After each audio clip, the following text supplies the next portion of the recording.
Oh, God, this book is so good. Take a shot every time I say, oh my God, I love these books, they're just so good, and you'll be hammered. This is a turning point, okay? This is an important moment.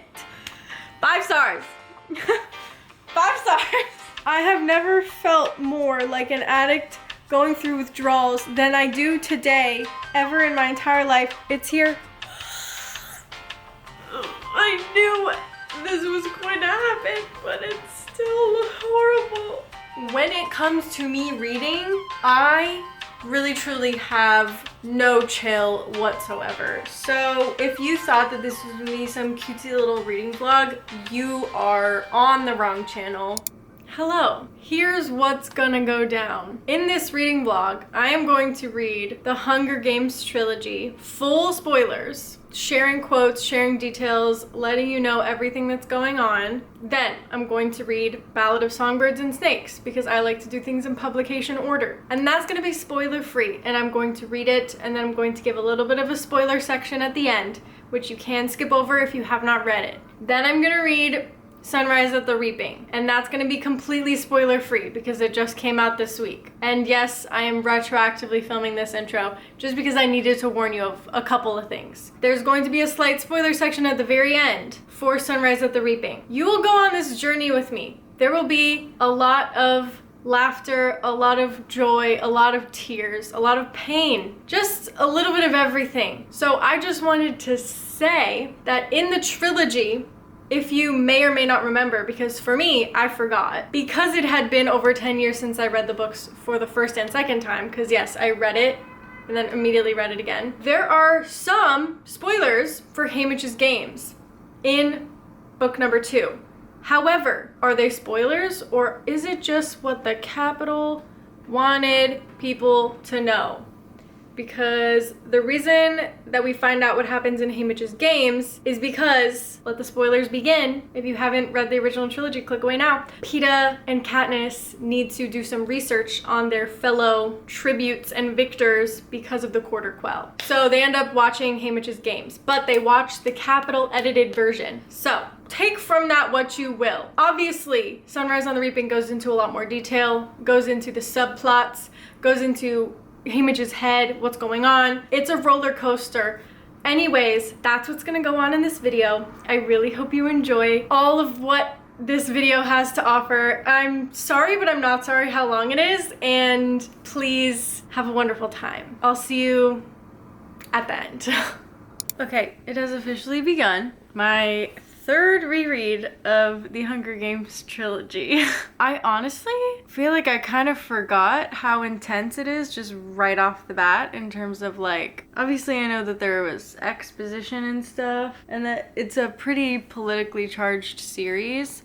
So yeah, I'm definitely intrigued to be rereading this series in general, but especially right now. I'm interested to see how this holds up as an adult because the last time that I read this series, I think I was in middle school or high school. Pretty much when all 3 had come out, I read them all on my mom's Kindle and then immediately was like, I need to read those again. So I reread them all and they were my favorite. I was obsessed with them. I was so excited when the movies came out. Like, life was good. I was just living. So yeah, this is the first time that I'm rereading them as an adult, and then I never read the Ballad of Songbirds and Snakes because I was scared that it wasn't gonna live up to how much I loved this series. So I kind of avoided it. I haven't seen the movie either. I don't really know the plot. I know that it's based on President Snow, like it's his prequel kind of. But yeah, I'm really excited to be back in this world. I know obviously the whole thing is taking place like in a fallen United States because it takes place, I think they've done like maps of like what Panem is supposed to be. But yeah, I'm intrigued to see how this holds up. It definitely is giving me slightly YA vibes, obviously, because it is YA, but it's still really good, like written well and everything. Anyways, I'm literally only 15 pages in and it's definitely giving Suzanne Collins wrote this as a protest piece. And I love that for her. For anyone that doesn't know the backstory of the Hunger Games, obviously if you've read the original trilogy, that's why you're watching the video, because this is full spoilers, just in case you didn't catch that when I said it before. Basically, she was watching some kind of awards show or whatever on TV, and I think flipping between that and the Iraq war or something along those lines. Like, she was going from war footage to like some celebrity event, and she said that the channels were right next to each other, and she was flipping between these channels, and she was like, wow, this is dystopian. And then she got the idea for one of the most iconic book series of all time, in my humble opinion. So anyways, I'm so excited to be reading this again for the third time. This is literally the most amount of times I've ever reread something, and that's how much I love The Hunger Games. It like shaped me as a person, I can't lie. This series low-key helped radicalize me as a person. So yeah, anyways, that's a lot of exposition right at the beginning of this video. We have a lot of books to read, so let's keep it going. I've been reading The Hunger Games throughout the past couple of days at night because I haven't really had that much time. I was called into work all weekend to run tracks at the theater, which is something that I don't usually do. It was very stressful the first time that I did it, and then I was like totally fine. So that's fun. Anyways, that's just a little update on my life the past couple of days. I'm reading this and I'm devouring it. Honestly, I remember why I loved these books so much growing up, because they are so interesting. You get a little bit of the world, a little bit of political commentary, a little bit of rebellion, a little bit of unrest. I am having the time of my life. This is my third freaking reread of The Hunger Games, and it won't be my last, I'll tell you that much, sweetheart. Yeah, my SD card's about to run out of space. So I'll catch you in a little bit when I have more to talk about.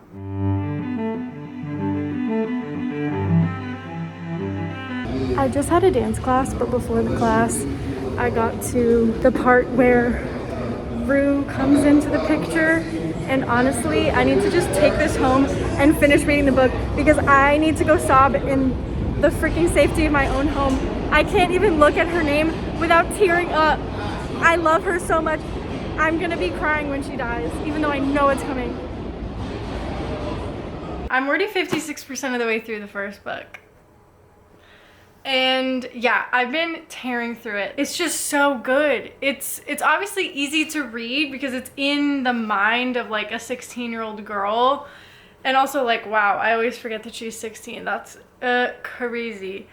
But yeah, we finally are like teamed up with Rue right now, and like I cannot deal with it. I'm like, every time that a page turns, I'm flinching because I know that she's about to die like relatively soon, and I'm just not gonna be okay when that happens. Anyways, they're talking about mockingjays and how she lives in District 11, I believe, and that's the agriculture district, and they harvest crops. And I think Suzanne, my girl Suzanne, she puts a lot of ties from history also into her stuff, because this agriculture district that is mostly picking the crops for the capital, aka the rich people, most of the district is black, just based on the descriptions that she has, and the peacekeepers, the cops, are particularly strict in that district. They don't allow them to do anything. Anyways, there's like all these different things going on, but Rue right now is explaining this whole thing about how they use the mockingjays to send messages to each other because they're singing out in the fields all day, and like this is literally how enslaved people used to communicate with each other. They would sing songs and do all these things to communicate with each other, or like singing was kind of their way to rebel against their masters and stuff like that. And I just think it's so interesting how Suzanne kind of wove that into this story, how after so much has happened in North America and the United States and whatever, and like the collapse of the country and the rebuilding of Panem and all that stuff, like I don't think they know about slavery. However, they're kind of reliving it in a way, and in District 11 they're doing the same things that their ancestors did, which is so crazy to me. I mean, obviously this isn't real, but I just think it's really interesting how she included that in this book. I don't know, am I making sense right now? Long story short, they use the mockingjays to send messages to each other, and Rue sends a lot of messages to let people know that it's time to go home or whatever. And they're doing the thing to like say that they're safe and everything's okay. And it's the 4-note thing. But yeah, that's what we were just introduced to. I'm just really scared. I know she's gonna die really soon and I'm gonna cry. I love these books, but I hate these books, you know what I mean? So anyways, see you in a sec when I'm fucking crying. This sucks even worse because I'm actually wearing mascara right now. God. Oh. The song. Oh, she asked her to sing to her. Oh my god, I can't. Oh no. Oh my god, why does it hurt so bad? Oh god, this fucking book is so good. Please. This book.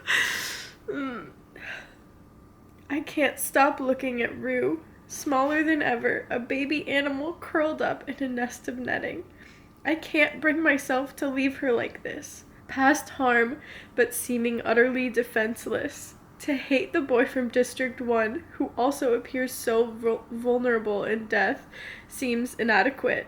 It's the capital I hate for doing this to all of us. Gale's voice is in my head.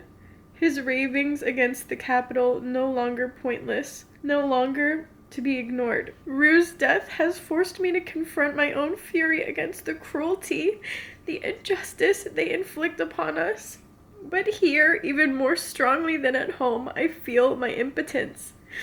There is no way to take revenge on the capital, is there? Oh god, this hits so hard right now. I literally had a feeling that I'd cry a lot on this booktube channel because I just cry a lot, in case you didn't know.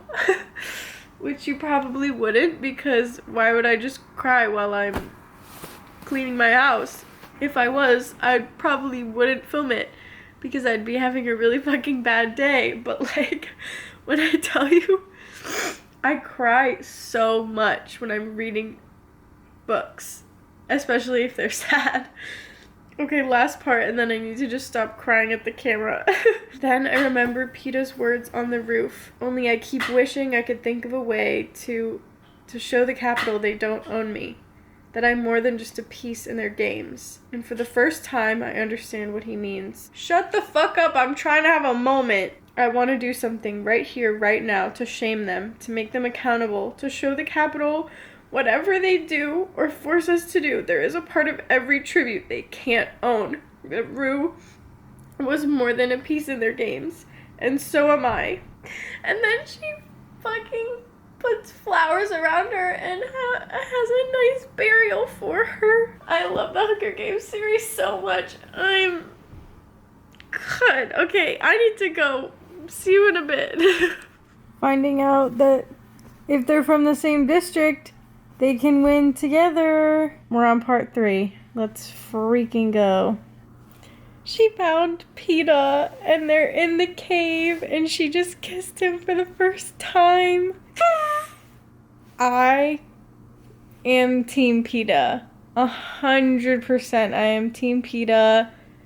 I have this photo of me before me and my friends went to go see the movie in theaters. And I made a Team Peeta shirt with gold puffy paint and I did fringe and beads on a shirt.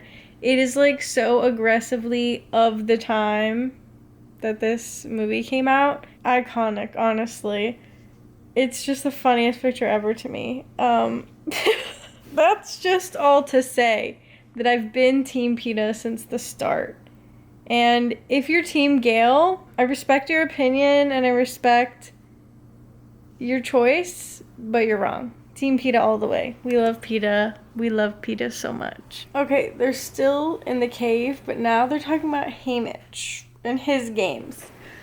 And lest you forget, the entire reason that we're embarking upon this journey is because haymitch is getting a prequel. And I'm finally conquering my fear of reading Ballads of Songbirds and Snakes, which, why did I ever doubt Suzanne Collins?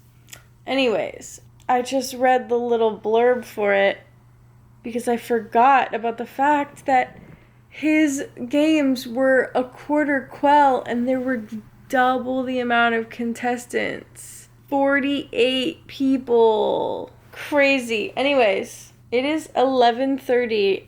I'm 82% done with the book. I'm definitely going to finish tonight. I don't care. I have to. I'm going to. But I do have to walk my dog. So I might do that really quickly and then get into bed. Oh, he heard me. He moved. I might do that really quickly and get into bed. This already feels like a cute little sleepover anyway. Ray's gone. It's just you guys and me hanging out, reading the book. And there's still so much left to go in our journey. But honestly, they read so fast. Obviously, because they're YA. Can I have my book back, please? Just gonna take that. Oh, thank you. Now it really feels like a sleepover, huh? As we all know, they recant the rule right at the very end. And they're like, just kidding, haha. Only one person can win. And they're like, no. And then they both pretend, well, they put the fucking nightlock berries in their mouth and spit them out, outsmarting the Capitol, obviously pissing some people off, including President Snow, which, oh my gosh, I'm really excited to see his backstory. So it's 1 a.m. and I'm about to finish the book, but I don't think I'll be able to start the next one because I'm already dozing off. I'm quite tired. I'm gonna finish it, and then, I can already tell you right now it's 5 stars. I don't have to finish the last couple of pages to tell you that it's a 5-star book. So I guess I'll sign off here because that's all I need to say.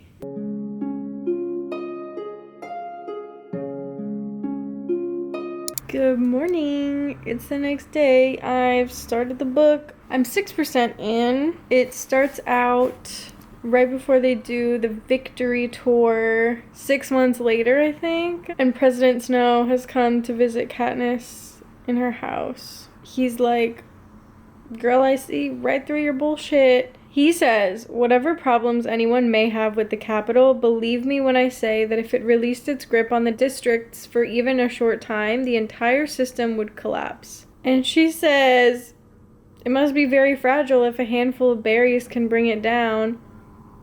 Girl. Love. And we are reminded, well, not reminded. This is the first time that we are learning about the fact that he wears that crazy, weird, genetically perfumed rose on his lapel, and he also smells like blood. He smells like blood because he's got blisters in his mouth, allegedly because there's a rumor that he used to poison people to get where he is, and he had to ingest small amounts of that poison, so his mouth is always bleeding or blistered or whatever. I'm intrigued to see if they bring that up in Ballads of Songbirds and Snakes, because I feel like that was some pretty interesting lore that they dropped on us in this trilogy. Anyways, yeah, I'm gonna keep reading. I've got some work to do today, so I don't know how much reading I will be able to get done. And then my friend got free tickets to a Broadway show, so I'm gonna see that tonight. I'll do as much reading as I can. I'm really hyped to get through this. Sunrise on the Reaping comes out on March 18th. And essentially, I just need to see how long I'm actually going to be waiting for my hold to come in. I'm number 302 on my library holds list. And I don't know how many copies they're going to get once the official release day has arrived. We're just hoping, praying to the library gods.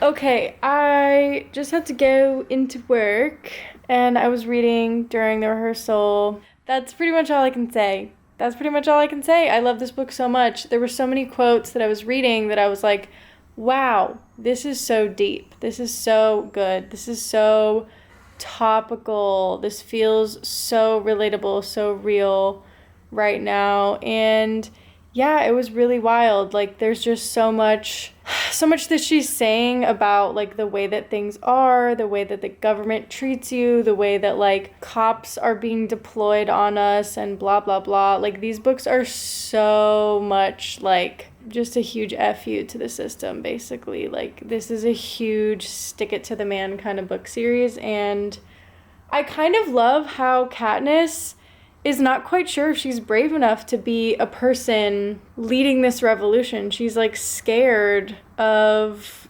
dying, or scared of her family and friends dying, or scared of, like, what will happen. And that's so real. Like, obviously she's only 16, so, like, the fact that all of these things are happening to her and she's just confused and, like, I don't know how to sort out my feelings right now, that's also so real. Like, I don't know, I really, really like it, and I really feel for her, you know, because she's so young and so many things are being thrust upon her that have really deadly consequences. And it's hard to read, but at the same time, it feels so bolstering. I don't know. Something about this series is always just going to have, like, such a place in my heart, like, such a deep place in my heart. Anyways, I have some plans.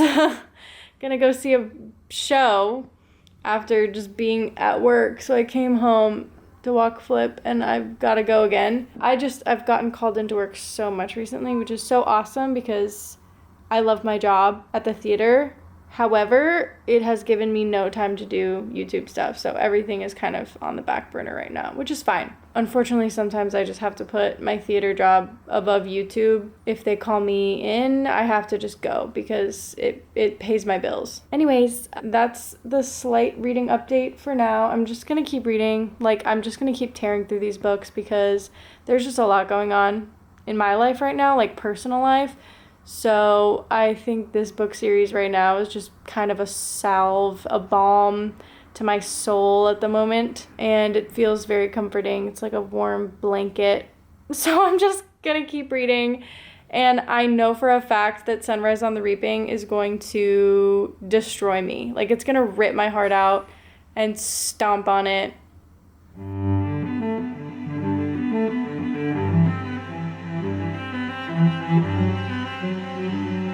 I just got home. I was reading on the train both ways, but I had to stop. I had to stop reading because I knew that they were about to announce what the quarter quell is gonna be. We all know. It's the existing tributes. The anthem plays and my throat tightens with revulsion as President Snow takes the stage. He's followed by a young boy dressed in a white suit holding a simple wooden box. The anthem ends and President Snow begins to speak, reminding us all of the dark days from which the Hunger Games were born, blah, blah, blah, blah, fucking blah. When the laws of the games were laid out, they dictated that every 25 years the anniversary would be marked by a quarter quell. It would call for a glorified version of the games to make fresh the memory of those killed by the district's rebellion. These words could not be more pointed since I suspect several districts are rebelling right now. President Snow goes on to tell us what happened in the previous quarter quells. On the 25th anniversary, as a reminder to the rebels that their children were dying because of their choice to initiate violence, every district was made to hold an election and vote on the tributes who would represent it. That's horrible. On the 50th anniversary, this is the lore we want, the president continues. As a reminder that 2 rebels died for each capital citizen, every district was required to send twice as many tributes. I imagine facing a field of 47 instead of 23. Worse odds, less hope, and ultimately more dead kids. That was the year haymitch won. I had a friend who went that year. I don't remember this. I had a friend who went that year, says Mother quietly. Maisie Donner. Her parents owned the sweet shop. They gave me her songbird after, a canary. Prim and I exchange a look. It's the first we've ever heard of Maisie Donner. Maybe because my mother knew we would want to know how she died. And now we honor our third quarter quell, said the president. The little boy in white steps forward, holding out the box as he opens the lid. We can see the tidy upright rows of yellowed envelopes. Whoever devised the quarter quell system had prepared for centuries of Hunger Games. The president removes an envelope clearly marked with a 75. Without hesitation, he reads, "On the 75th anniversary, as a reminder to the rebels that even the strongest among them can't overcome the power of the Capitol, the male and female tributes will be reaped from their existing pool of victors." My mother gives a faint shriek and Prim buries her face in her hands, but I feel more like the people I see in the crowd on television. Slightly baffled. What does it mean? Existing pool of victors? Then I get it. What it means. At least for me. District 12 only has 3 existing victors to choose from. 2 male, 1 female. I'm going back into the arena. It's so good. Honestly, sorry to make this like me story timing this shit right now, but like this is a turning point, okay? This is an important moment. Oh my god. Crazy. Crazy. I'm gonna keep reading in a second, but this whole not watching TV while Ray is gone thing has really plowed me through these books. I mean, where the heck am I? Hold on. Excuse me? I'm 44% into this book. I started it today, but I will definitely finish it tomorrow. I'm gonna read a bunch tonight. But then how am I gonna stop if I start reading about the games? How am I gonna stop? Sleep will pull me under and then I'll stop. And then I'll wake up in the morning and try to do a little bit more reading before work. And then, this book is my favorite. I really think it is. They're all so good, but I think this one is my favorite. I can't wait for the other books. I feel like this reading vlog is so boring because I'm literally just talking about how excited I am for the other books, and I feel like I'm hyping it up too much. I really can't see Suzanne letting me down, especially with the haymitch one. Oh my god, it's gonna be so good. I hope that I can edit this into something that's interesting to watch whatsoever, because I haven't really gotten any B-roll because I've been devouring this book so much in like every spare moment that I've had at work, on the train, at home, wherever. So sorry that the beginning part of this video maybe is not so exciting. Because it's a spoiler reading vlog, the only thing that I feel drawn to do is talk to the camera and update you guys about what's going on. But anyways, once it gets into the non-spoiler part of this video, there's gonna be more B-roll because I'm not gonna be able to talk to you about all my thoughts and feelings. I'm so happy that the people in my Discord told me to do the first 3 spoiler because this is so much fun. I love this so much. Okay, let me shut up now. Okay, see you in a bit. I don't even remember this. It's been so long since I've read these books. They're about to watch the tape from Haymitch's games. I don't remember any of this information. Oh my god, okay. So they're watching the tape, blah blah blah. The editor smash cut right into the reapings where name after name after name is called. By the time we get to District 12, I'm completely overwhelmed by the sheer number of kids going to certain death. There's a woman, not Effie, calling the names M12, but she still begins with ladies first. She calls out the name of a girl who's from the seam. You can tell by the look of her, and then I hear the name Maisie Donner. Oh, I say, she was my mother's friend. The camera finds her in the crowd clinging to 2 other girls, all blonde, all definitely merchants' kids. I think that's your mother hugging her, says Peeta quietly, and he's right. As Maisie Donner bravely disengages herself and heads for the stage, I catch a glimpse of my mother at my age, and no one has exaggerated her beauty. Holding her hand and weeping is another girl who looks just like Maisie, but a lot like someone else I know too. Madge. That's her mother. She and Maisie were twins or something. Oh my god, it's the mayor's wife's twin sister. And now she's like, there's so many different connections that I didn't realize, blah blah blah. The mockingjay pin that Madge gave her. She did mention, she was like, oh, it was my aunt's. And I was like, I feel like her aunt is someone important, but I can't remember who. Haymitch's name is called last of all. It's more of a shock to see him than my mother. Young, strong, hard to admit, but he was something of a looker. And then the interviews. So Haymitch, what do you think of the games having 100% more competitors than usual? Haymitch shrugs. I don't see that it makes much difference. They'll still be 100% as stupid as usual, so I figure my odds will be roughly the same. I love him.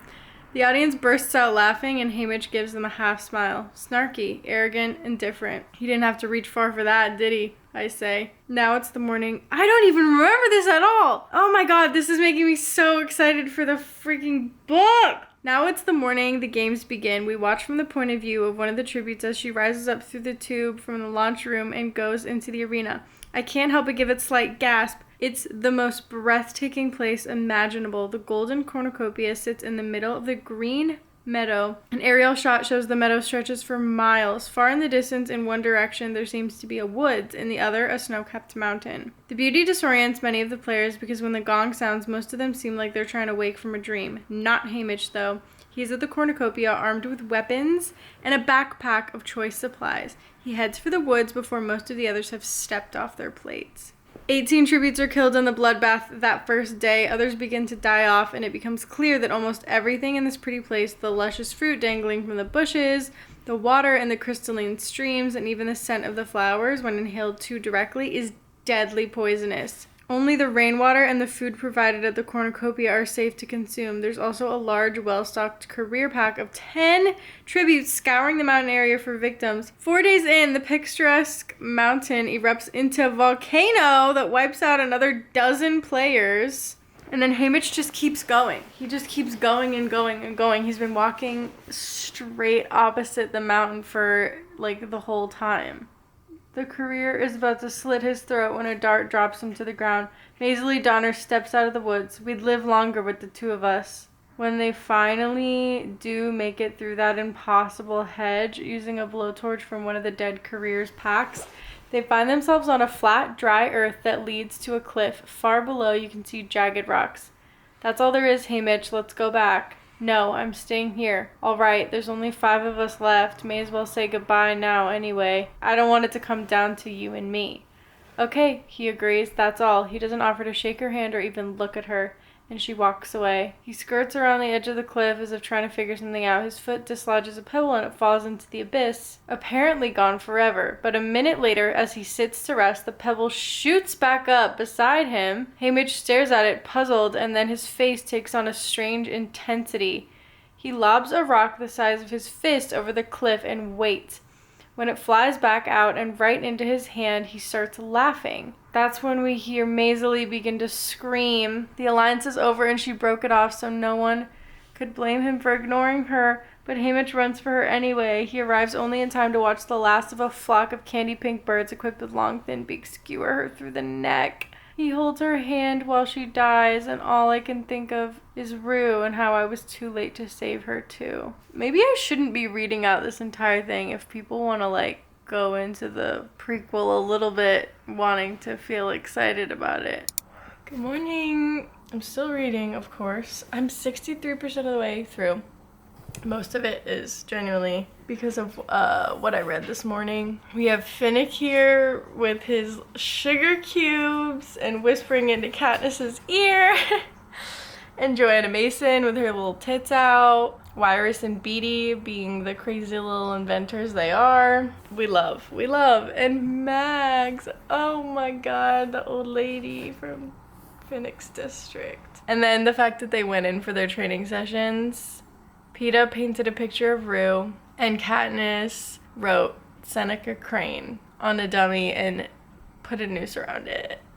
I think I like this one the most because it's all underhanded rebellion, you know what I mean? Because obviously the third one is straight up rebellion, and like they are like actively planning, causing, whatever. All that stuff. I think I like this one so much is because she's noticing it and she's being radicalized right before our eyes, and she's like doing little things to stick it to them. I don't know, I find it really compelling. And she's about to go out in her wedding dress for the interview, and then Peeta does the whole thing of like, if only there wasn't the baby, to like make it even more devastating so that everyone gets so pissed off that they're killing them, because they need the capital people's feelings of sadness and also the districts, which is why when she twirls around, the dress disintegrates and she's wearing the mockingjay dress underneath.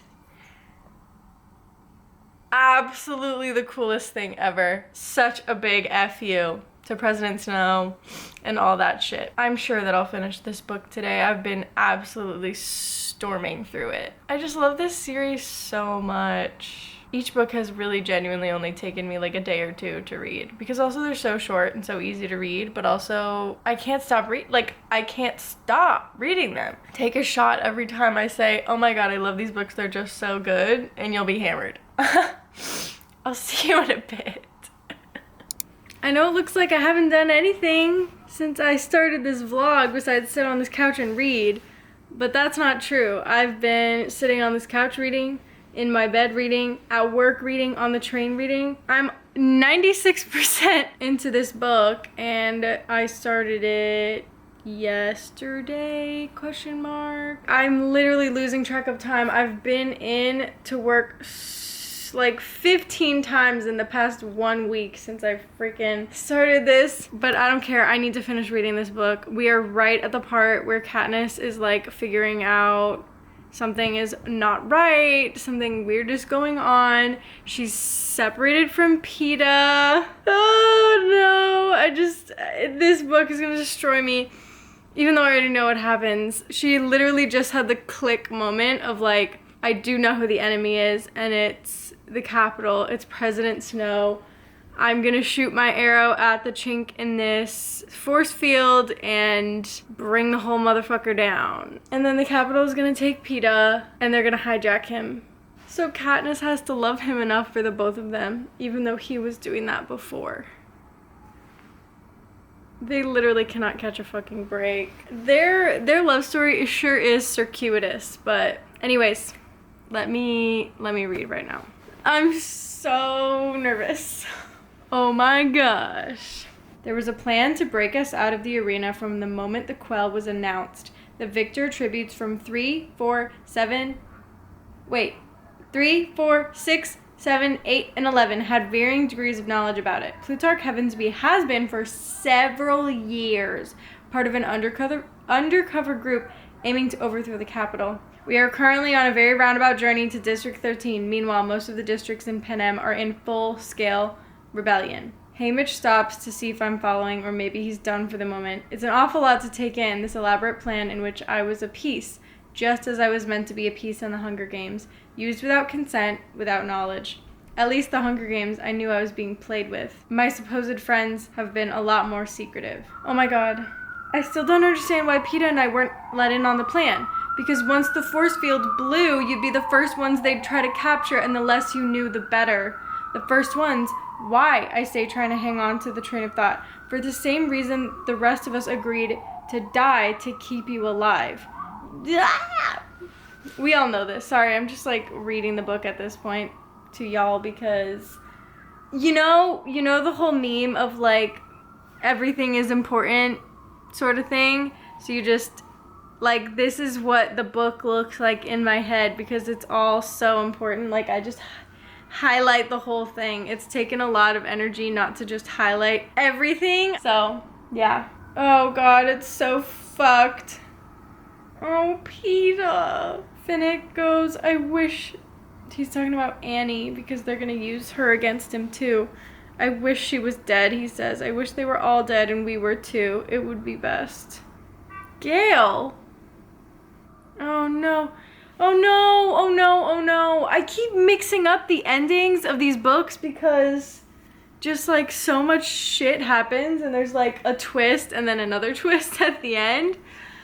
The twist at the end of this book is not that she sees Peeta and he strangles her. That happens in the 3rd book. The twist at the end of this book, besides the fact that Peeta is literally with the fucking Capitol, is that they burned District 12 to the ground. Katniss. There is no District 12. Boom! Just like that. Oh my god. 5 stars. 5 stars. Can you guess what I'm about to say? I love these books. Oh my goodness. Okay, time to start book 3. Okay, yeah. Time to start Mockingjay. Let's fucking go.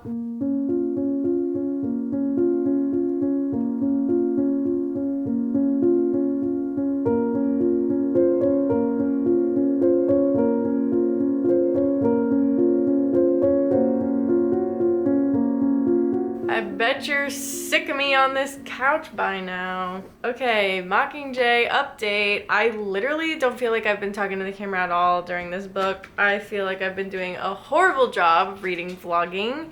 I've just had such a busy past week. I've been at work, I got called in a bunch. I've literally been reading like at work and on the train mostly, so it's been really difficult to like talk and give you updates.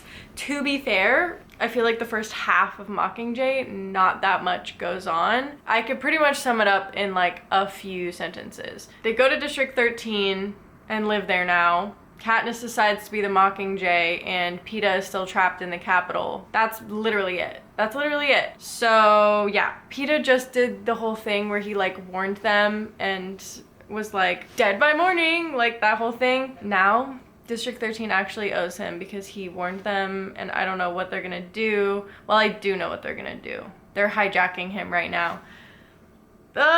Anyways, what's happening? Oh, the reason why I wanted to talk to you about this and I stopped reading even though I was like not home yet from the train, which was really a difficult thing to do. We're doing the interviews where we're talking about stuff and Katniss shares this whole story of like Peeta with the bread and like all that stuff and how he saved her life when she was 11. And now Finnick is talking about Coriolanus Snow. Coriolanus?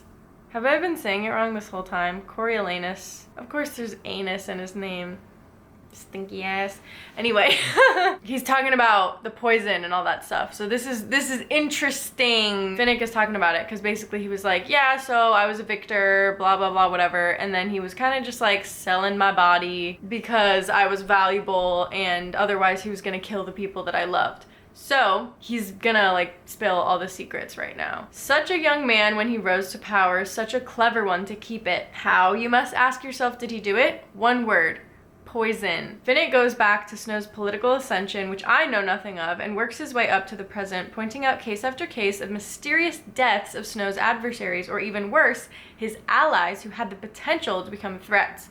People dropping dead at a feast or slowly, inexplicably declining into shadows over the period of months. Blamed on bad shellfish, elusive viruses, or an overlooked weakness in the aorta. Snow drinking from the poisoned cup himself to deflect suspicion. But anecdotes don't always work. They say that's why he wears the roses that reek of perfume. They say it's to cover the scent of blood from the mouth sores that will never heal. Snow has a list and no one knows who will be next. Poison, the perfect weapon for a snake. More information about Haymitch. Holy shit, guys. More lore unlocked. I forget because there's so much information in these books. Is that what happened to you? I ask Haymitch. No, my mother and younger brother, my girl, they were all dead 2 weeks after I was crowned victor because of that stunt I pulled with the force field. Because remember, he won essentially by tricking people by using the force field. He like threw a hatchet and it, or someone threw a hatchet at him, he ducked, it bounced back and hit the other guy in the head or whatever. Wow, mother, brother, and girl. I'm surprised he didn't just kill you, I say. Oh no, I was the example. The person to hold up to the young Finnicks and Joannas and Cashmeres of what could happen to a victor who caused problems. Yeah, no fucking shit, he's an alcoholic. His mom, brother, and freaking girl got killed. Oh, this is gonna be so heartbreaking, this new book. Oh my god. I'm gonna do a spoiler free, obviously, but like we know a lot of his story already. I guess, like, if I'm so glad that I reread this in a way, but at the same time, I probably would have been shocked or surprised if I hadn't of, because I probably wouldn't have remembered all the details, but now I'm excited to just see how it all plays out. You know what I mean? Ooh, I'm gonna have to add a warning to the beginning of this video to be like, if you kind of want to go in blind and you don't remember all the details, like maybe be careful about this video. Wow. Crazy. This is the part. This is the part. Pete is awake already, sitting on the side of the bed, looking bewildered as a trio of doctors reassure him, flashing lights in his eyes and checking his pulse. Blah, blah, blah, blah, blah. I run to meet him, my arms extended to embrace him. His hands are reaching for me, too, to caress my face, I think.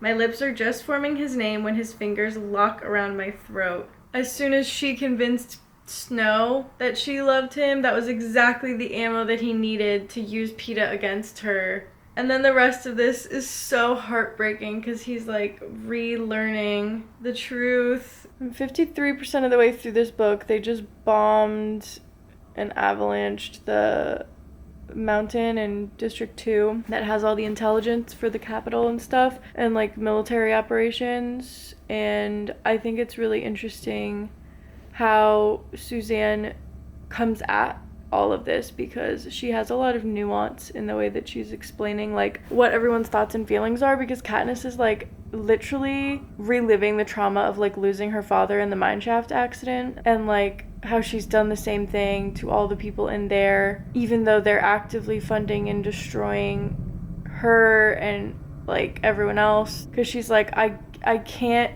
stomach the violence, but at the same time I understand why we need to do it because the capital is doing it to us, and it's just this weird feedback loop, and she's just having a hard time coming to grips with all of it, which I totally understand. Like, I really truly do understand that. But Gale is like super ready to go, like, okay, well, they did it to us, so we get to do it to them, and it's totally fine. I very much just relate to Katniss and this like nuance of like why she feels the need for revenge, but at the same time it's hard to swallow the pill of like actively inciting violence on people that might be innocent, you know?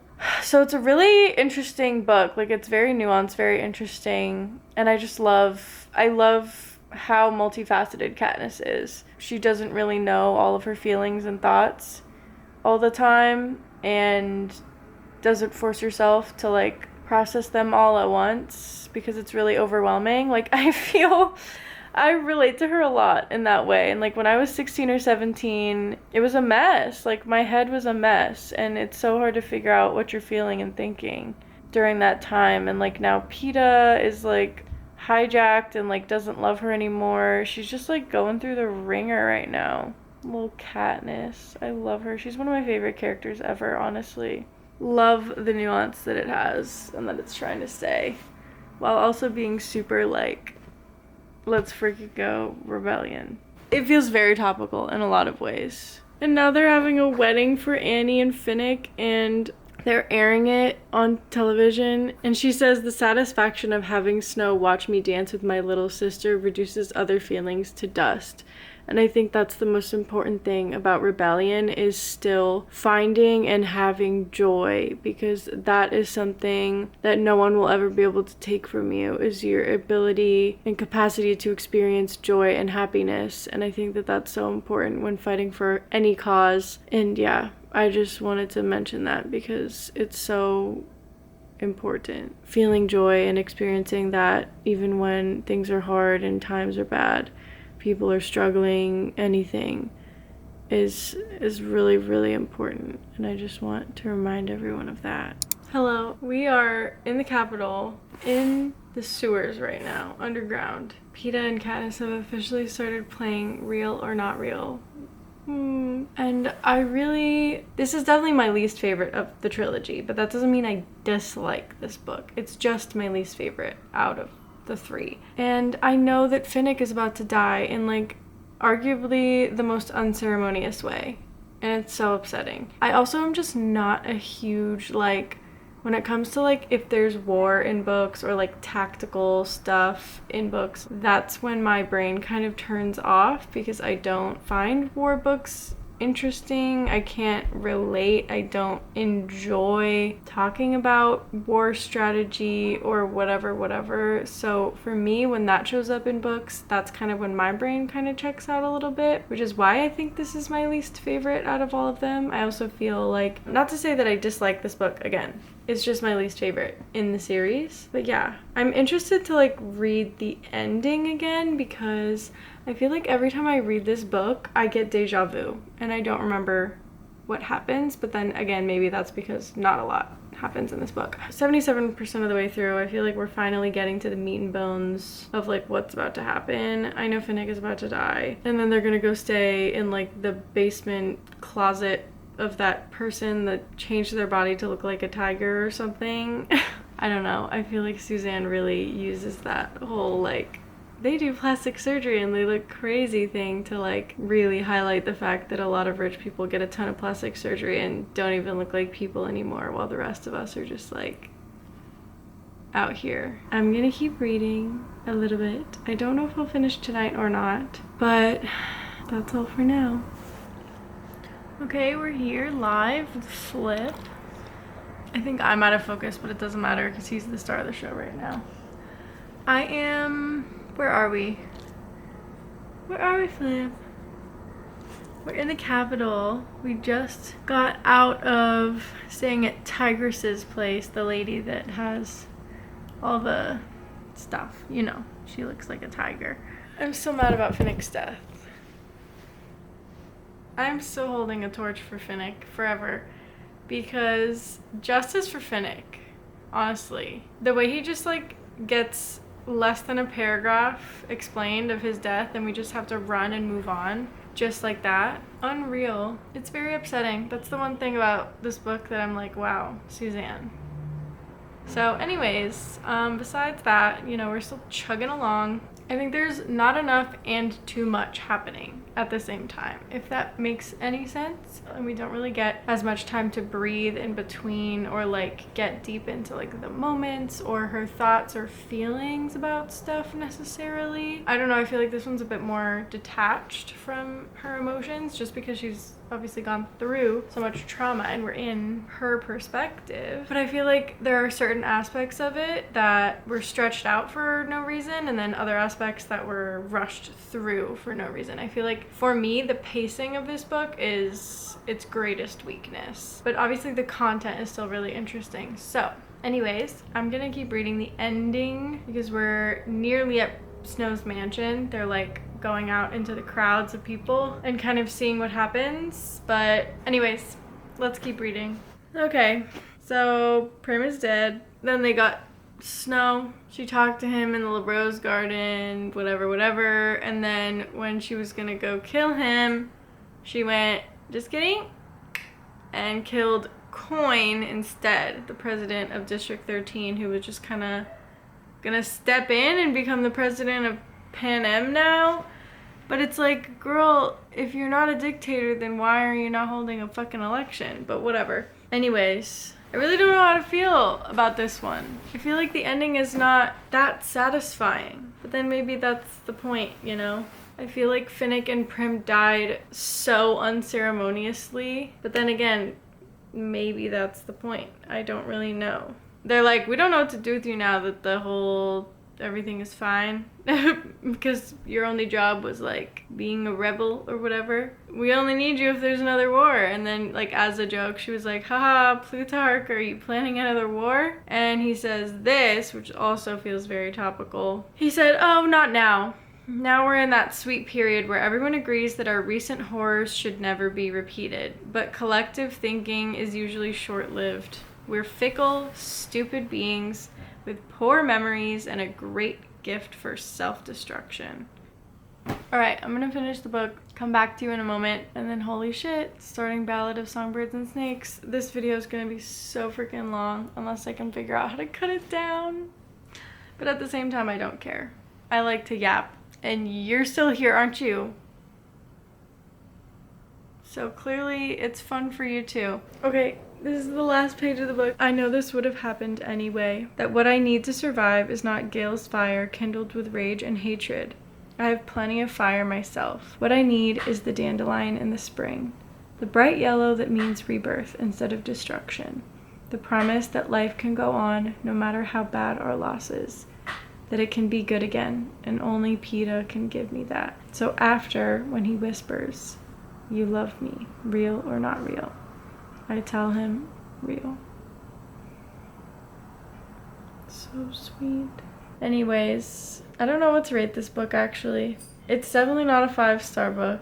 And I'm sorry to say that. I love the series so much, but this book didn't and doesn't grip me as much as the other ones. Although I still really enjoyed reading it and the story is good. I'll have to think about my official rating on that. But anyways, I guess it's time. So this is the longest one in the series. It's 541 pages. Ooh, we got some Thomas Hobbes, John Locke, Jean-Jacques Rousseau, and Wordsworth quotes. Oh, and Mary Shelley. Tell me why that's literally, we learned about this in world history in 10th grade. It's like nature versus nurture. If men are born evil, men as in like humans are born evil or learn to be evil. It's very interesting. Oh yeah, same freaking format. Let's begin with the Ballad of Songbirds and Snakes.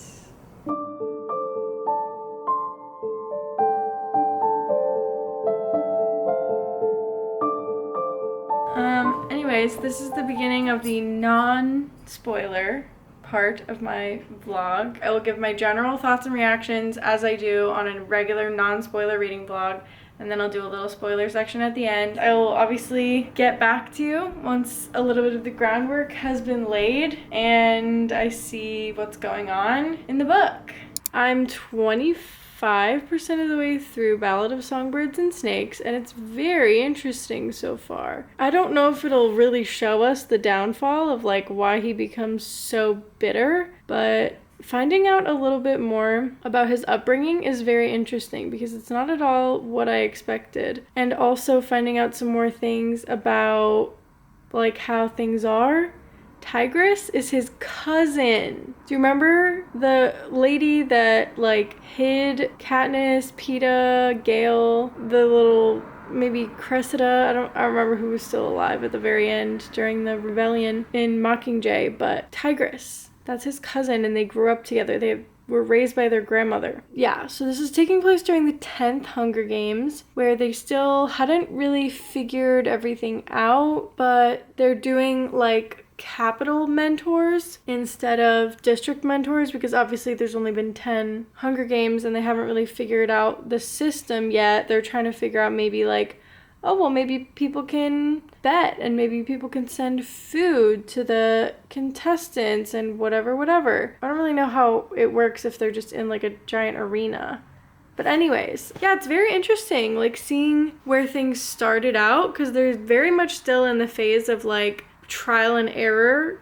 Someone had created the Hunger Games 10 years ago and it was like a war. Capital children got killed, so they were like, yeah, we're cracking down on the districts. But it's very obvious that the district people are seen as like scum, like lower, total ruffians out in the plebe lands or whatever. So yeah, it's really hard not to draw comparisons of like many things while reading these books, and it's very interesting being in like a capital person's perspective, because you see Snow having moments of compassion and confusion as to like why he's participating in this, because some of the people that are in charge are just so batshit insane. And then other times where he's like fully aware that he's doing this because he knows he needs to do this to like stay in their good graces, because he doesn't want to move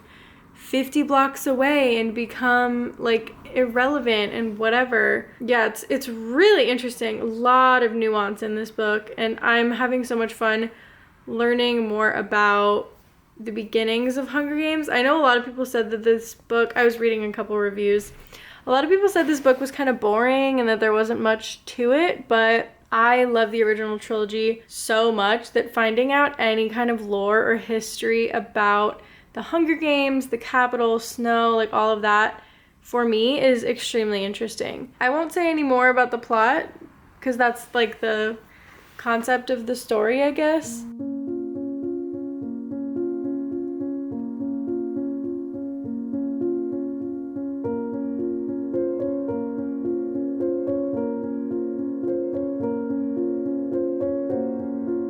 Okay, I'm 60% of the way through.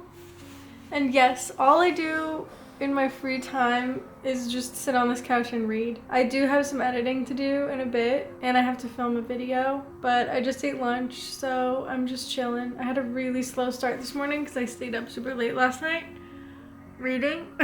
Anyways, it's also really crazy to see like where Coriolanus is now and where he will be in the 74th and 75th Hunger Games. But this has a lot of interesting mentions and nods to his origin story and like maybe why things progressed the way that they did in terms of like what he thinks and believes.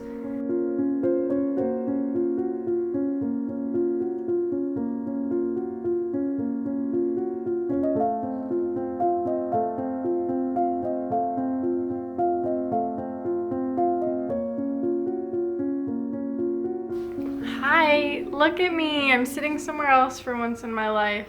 I finished Ballad of Songbirds and Snakes. I really enjoyed it. I thought it was a super interesting choice on her part of like how she decided to tie these little extra pieces of information together. The things that we maybe knew little bits and pieces of, or the things that we maybe would want to know the answers to, like who created the games and like what they were like back when they kind of started out 10 years in, and maybe a little bit how Snow became the way that he is. I don't know what I'm gonna rate it yet because I literally just finished it, but I will get back to you. And I guess now we just wait for the Haymitch prequel. We are waiting for that to come out. It is currently March 7th.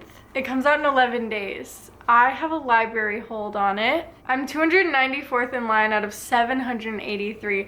I'm sure that they're gonna buy like 100 copies right off the bat. I'm really hoping that whoever has done the notify me thing on Libby is as much of a feral reader as I am and can just finish the book in 2 days and then pass it off to whoever's next in line, and we can just like in a few days get this read. Anyways, I enjoyed Ballad of Songbirds and Snakes. I'm gonna do my little spoiler section now for Ballad of Songbirds and Snakes. So if you haven't read that one yet, just skip over this part. I will do a chapter. This is your last warning. Okay, I'm gonna start spoiling stuff right now.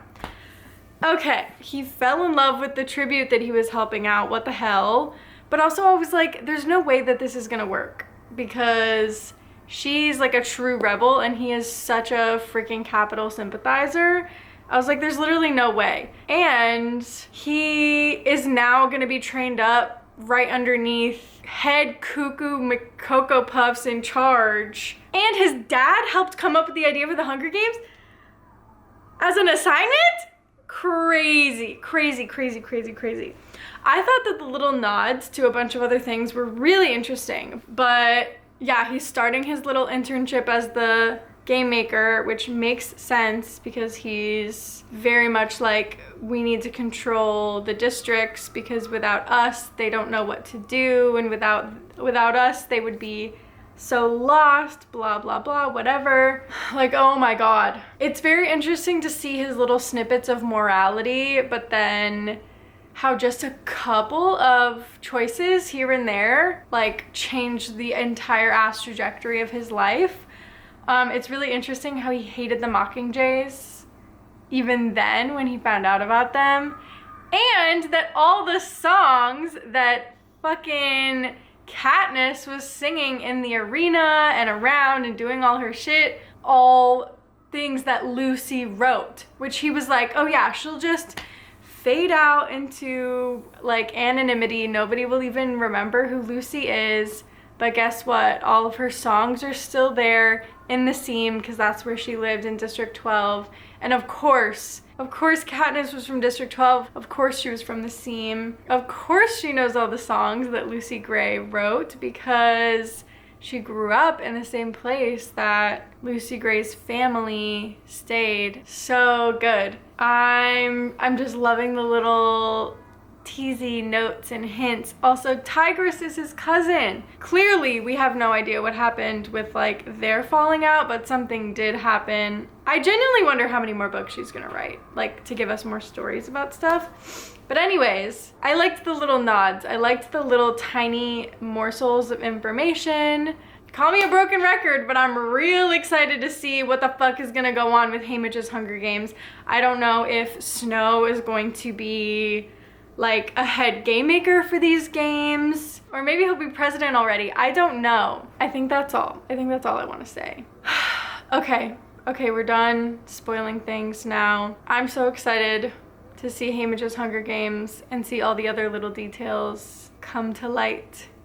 I'm excited to meet more people from District 12. Maybe we'll get to see Katniss's mom, and maybe we'll get to meet her dad for real. And like Haymitch actually having like a love interest, it's gonna rip my heart out. These are all things that have been like in this blurb, okay guys? So don't come at me. Yeah, I guess we're just waiting for that. So I'll see you in however many days it takes for my hold to come off from the library. I'll see you when I see you. It's March 18th and I don't have the book. I can't lie, I've been feeling like a caged animal all day. Oh my God. I've never felt more like an addict in withdrawal than I am today. I can't even talk. I have never felt more like an addict going through withdrawals than I do today, ever in my entire life. I have been going back and forth whether or not it's worth it to just buy the box set now, because Suzanne Collins is for the people. She is our liberation queen. We love her. She would not just throw a fast one on us and change the designs. Scholastic wouldn't do that to us. We've been their loyal fans for over 10 years. So I was like, why don't I let me just go to a local bookstore and buy a box set of the 5 books that are out right now, because if she releases a 6th book, it's probably going to be in the same vein. But then I was like, wait, Grace, no, you have to wait for the special edition ones when she's done writing the books and blah, blah, blah. And oh my God, I can't even take a deep breath. We're gonna see how many days it takes for my library hold to come in. I'm number 290 in line, and my library has 250 copies. So we'll see how long it takes these hoes to read this book. If everyone that has their copy finishes it in the next few days, as they should, because guess what, babe? If you've got your shit on a library hold and it comes, like, you better read that right now. You better read that right now. If you're just downloading it onto your Kindle and then like you'll get to it, no, girl. Read it right now and deliver it back so I can read it. I'm losing my mind. I feel like there's ants crawling all over me. I literally feel like I'm going feral right now. I swear to God. I literally need to be put down. Someone give me a fucking rabies shot because I am going crazy. I'll keep you guys updated when I get this book. This is literally my Super Bowl. I have not been this excited for something in I can't even remember how long. My brain is searching for serotonin and dopamine so hard right now because I don't have this book and there's a hole missing in my heart. I know I'm gonna sob my eyes out when I read this book. Oh God. I do not belong on the streets right now. Okay, I've been yammering on for 4 minutes about how fucking crazy I am right now. So let me stop doing that. Stop making this video 100 hours long. Although if you're still watching by now, you're totally invested. Let's just say that. So anyways, the next time I see you will be when I have the book. It's available! My book is available! It's available from the library! Oh my God, you scared me! I'm so sorry. I'm so fucking excited. I was not Grace! I'm so sorry. I didn't mean to scare you. I thought you said, oh my God, it's bleeding. No! It's here. It's available. I wasn't expecting to get it today. was hoping, but I wasn't expecting. Oh my god. I'm so excited. I need to start this book tonight. I'm still in the middle of Hellbent, and there's actually so much crazy shit going on right now in that book, but like, I need to find out what happens to haymitch. Oh, right. Yeah, Ray, that's why I screamed. I know, baby, but it's scary. I'm so sorry. I didn't mean to scare you. Okay, I am literally in the middle of one of the most tense spots in Hellbent. If you have read the book, I am on chapter 27, halfway through the book. It's tense, so I think I'm gonna read like 1 or 2 more chapters of Hellbent just so I can like get to a spot where I feel okay stopping, and then I'm gonna start Sunrise on the Reaping, and I'm just gonna finish Hellbent later this week. I don't care, it's fine. I will pause that book. I need to read What Happens to Haymitch. I need to read this book right now. I also want to be respectful to the other people at the library because I was talking to Big Game 5 fucking minutes ago. It wasn't actually, it was like an hour ago. I was literally chomping at the bit, asking to be put down, and here we are, an hour or 2 later. I was like checking, I've been compulsively checking, like, oh, I'm still number 290 on the list, still number 290, still number 290. And then I went back into my fucking Libby app and it was like, ready to borrow. And I literally screamed. I was on the phone with Ray and he was so scared and I could not get the words out. He thought that I like cut my finger off. He thought I was bleeding. Anyways, I'm so fucking excited. I cannot believe it. Oh my god, I need to check. It's on my Kindle right now. It's here. It's fucking here. Okay, so I read for maybe about an hour. I read Hellbent because I literally could not put it down. Could not put it down. We're in a space that we can stop now. I think I made it to chapter 31. I literally read 10 more whole ass percents. I couldn't stop. Anyways. Why does it start out on his birthday? Okay, it's fine, guys. We're just gonna go through this. We're gonna do it. Born on Reaping Day? Reaping Day is his fucking birthday. I'm gonna lose it. Okay, let's go. Time to read. I need to get my hair back. I need to get comfy. I need to like get the vibes going.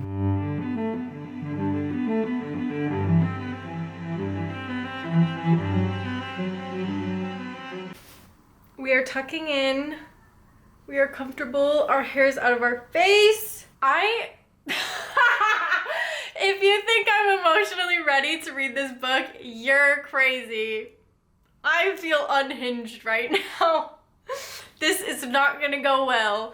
You're gonna see about 100 clips of me sobbing my little fucking eyes out. I'm just telling you that right now. I have never felt more like a live wire than I do at this exact moment, okay? And guess what? You signed up for this channel because you knew my content was going to be very fucking chaotic. When it comes to me reading, I really truly have no chill whatsoever. So if you thought that this was gonna be some cutesy little reading vlog, you are on the wrong channel. Okay, let's jump off the cliff together, everyone. Let's go. I love these books. I love these books so much. I need to get a Hunger Games tattoo. Honestly, this reread has solidified. What is my hair doing?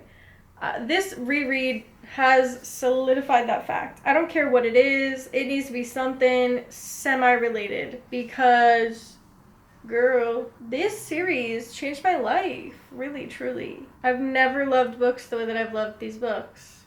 Take a shot. Suzanne decided to connect a lot of characters from Ballad of Songbirds and Snakes and the Hunger Games. I think that she's gonna connect a lot of characters and a lot of things because obviously in District 12 everything's gonna be connected because of course it is. Yeah, like this is only taking place 40 years after Ballad of Songbirds and Snakes, so like things are gonna be connected. I'm gonna barf. Oh my god. Hi cuties, it's the next day. I'm 29% in. I have to go to work really soon, so I'm gonna read on the train and maybe at work if I have a little bit of time. It's crazy how many of these characters we know. I'm just gonna say that. She really said we're gonna connect the characters from the trilogy. We're gonna connect the characters from the prequel. This is gonna be the bridge that meets in the middle. It's gonna tear your heart out. Wow. Like, if you haven't read all of the books, definitely consider doing that before reading this one, honestly. Pretty crazy. Pretty crazy. There's a lot of characters that we know, a lot of connections, because of Catching Fire, a lot of other victors that we get to see because they're mentors in his games. It's really interesting. It's really interesting because we're learning more about them too and their backstories. Like, I just learned something so tragic about one of the characters from Catching Fire and one of their backstories, like one of the victors. Yikes! It's gonna be, ooh. I don't want to say much because I really don't want to give anything away. I think I'm going to do a tiny little spoiler section at the end of the video just to talk about this so that if you have seen it, then we can chat. Oh my gosh. Anyways, I'm going to go get ready for work, read some more, and then update you maybe when I'm about halfway through or a little more than halfway through just to see where I'm at, if I've cried yet. Ha ha ha, we'll find out.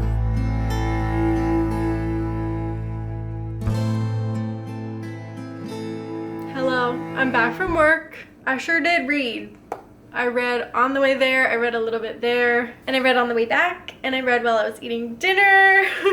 I am 54% of the way into this book. I really don't want to say much else because I don't want to spoil it.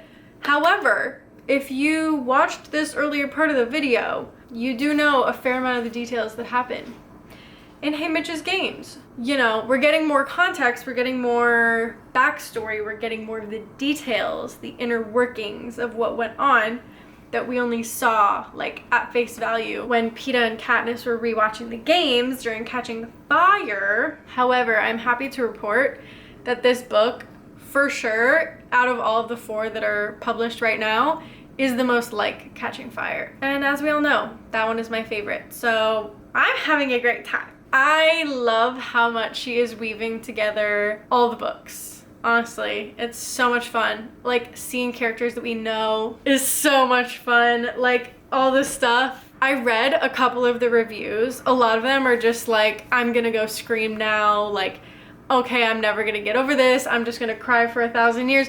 That kind of stuff. But one of them said, a lot of this book felt like fan service, but I'm a fan. I was serviced. And that's literally how I feel. Anyways, I'm having the best fucking time. Apparently there are rumors. I'm not saying that this is true. I'm just saying this is what people are saying and they're probably just like willing it into existence. But allegedly there are rumors that she was gonna do Phoenix games. If she did, I really wouldn't know what to do with myself. So we'll see if that's true or not. I think it's just like a total rumor that some fan made up online. So do not take that as the gospel truth, okay?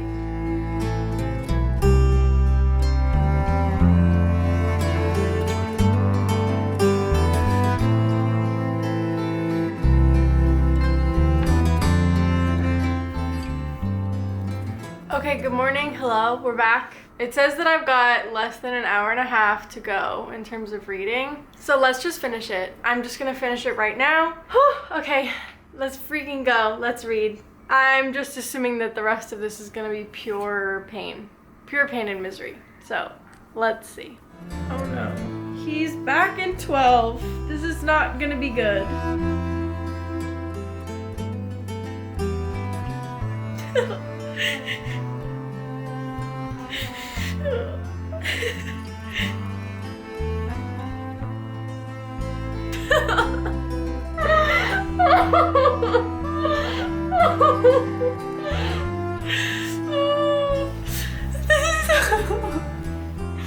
They're not real. They're not real.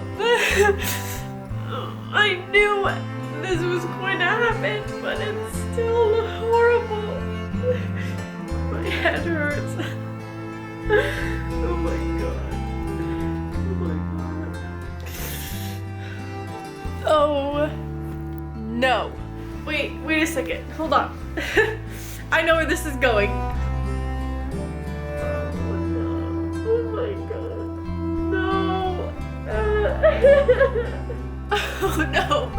Oh no, I think I know what the fuck fucking epilogue is gonna be. I'm gonna fucking lose my shit. Oh no, oh no. I still have more to go, but I just know.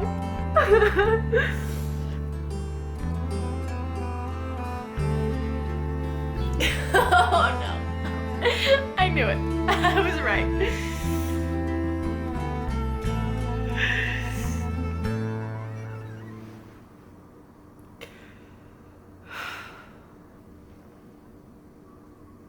5 stars. 5 stars in case anyone was wondering or just wasn't sure. This book perfectly tied together the prequel and the trilogy. It like sewed in all the pieces.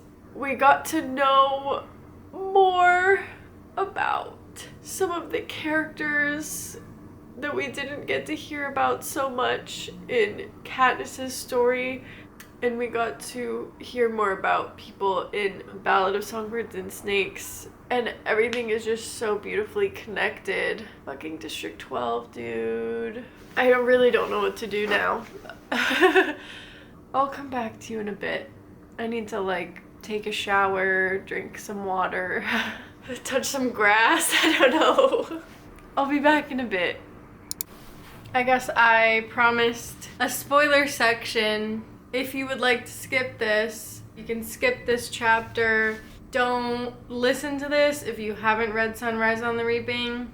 I do not want to spoil anything for anyone. And yes, I know the book only came out earlier this week, so there's a very good chance that most of y'all haven't gotten the chance to read this book yet. So please skip over this part.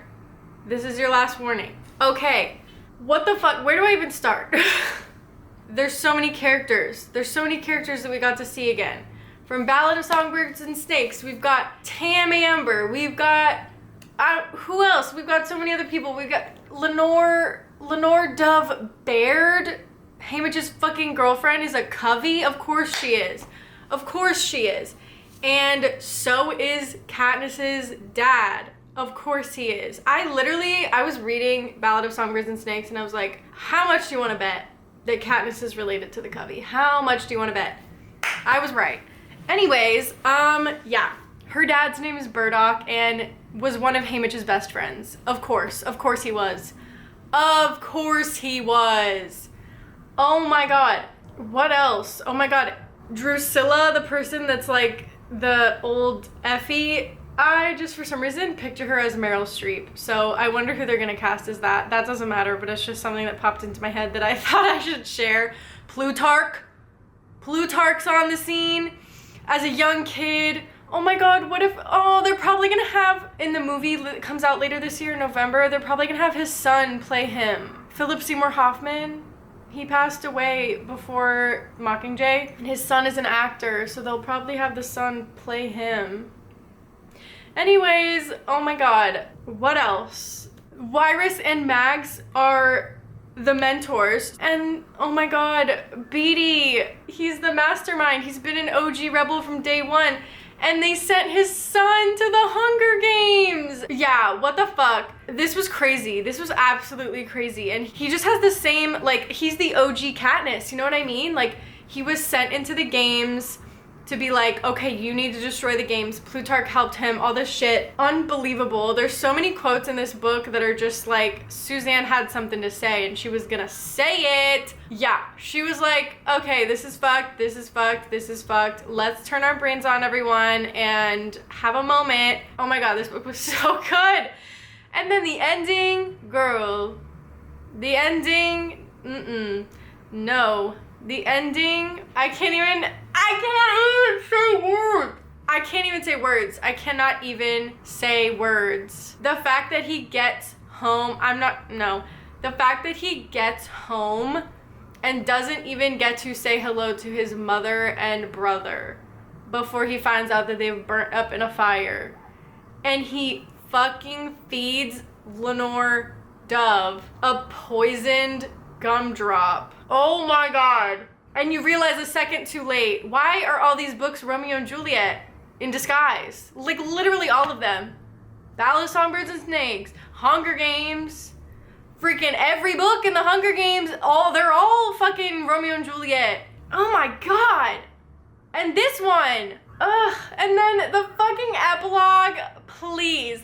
The second that I started reading, like, Lenore's dying breath being like, you need to make sure that the sunrise, there's no sunrise on a reaping, because at the beginning of the book, he's like, every day there's a sunrise and every birthday there's a reaping for him, because he's born on reaping day. And she's like, make sure there's not a sunrise on another reaping. And fucking 15 years later, he finally makes good on his promise to Lenore. And Katniss is the daughter of his best friend, and like, they wiggle their way into his heart even though he cut everyone off from his life because he thinks that everyone that gets close to him will die. Katniss has those moments too. Like, this whole plot was literally brewing for 15, 25, what did I say? 15 years, 25 years later. I'm so bad at math, and I'm also emotionally distraught right now. I don't even remember what I just said. It was 25 years later. 25 years later, it took him 25 years to make good on that promise that he made to Lenore. I am sick. I am literally sickened. Anyways, I need to go, like, assemble myself into a decent looking human being. That's the end of the spoiler section, I guess. I don't really have many more words to say. My brain hasn't fully wrapped around all the facts and pieces of information. I will see you in a little bit once I've showered and maybe regained my other brain cell. Okay, everyone, I have recovered as much as I can for now. Wow. Yeah, that was a journey. That was a journey that we all just went on together. It was crazy. It was a lot of fun. I can't remember having that much fun while reading in a long time. So I really want to thank Suzanne Collins for this video. Truly, she is an icon and a legend. And I truly mean those with all the weight of those words. I love her writing. I love these books. They honestly radicalized me as a teen. I think they are a huge reason why they are the person that I am today. And I love them so much. The Hunger Games books are truly a literary masterpiece. And I think very few people could argue that. And if you do, la la la la la, I don't care. Don't talk to me. Literally leave. If you have anything bad to say about the Hunger Games, do not put it in my comments. These books are so near and dear to my heart. I'm so happy that I did this reread. Let's do a little bit of a tiny quick recap because I know you're probably so tired. This video has been so long. Oh my god. I'm about to be done rambling, I promise. Let's go through and just give final ratings on all the books. Hunger Games, 5 stars. An incredible, wonderful piece of literature that I believe should be read in schools in the future as required curriculum, honestly. Catching Fire, my favorite book in the series. 5 stars, 6 stars, honestly. Love that book to death. Could not say more good things about it. It's amazing, it's perfect. I have no notes, thank you so much. Moving on. Mockingjay, okay, I will admit this is my least favorite book of the trilogy. Something about me and war strategy just do not mix. And also Justice for Finnick. I will never get over it. I literally will never get over his death. It was brushed under the rug so fast. Oh my god, people have been rumoring about the fact that we might get Finnick's Hunger Games. That will be the event of my lifetime, genuinely. I'm even getting fluttery just thinking about it. I need to calm down. I'm gonna give Mockingjay a 4.25. Okay, I liked the book, I liked what it did, I appreciate what it did, I appreciated what they achieved.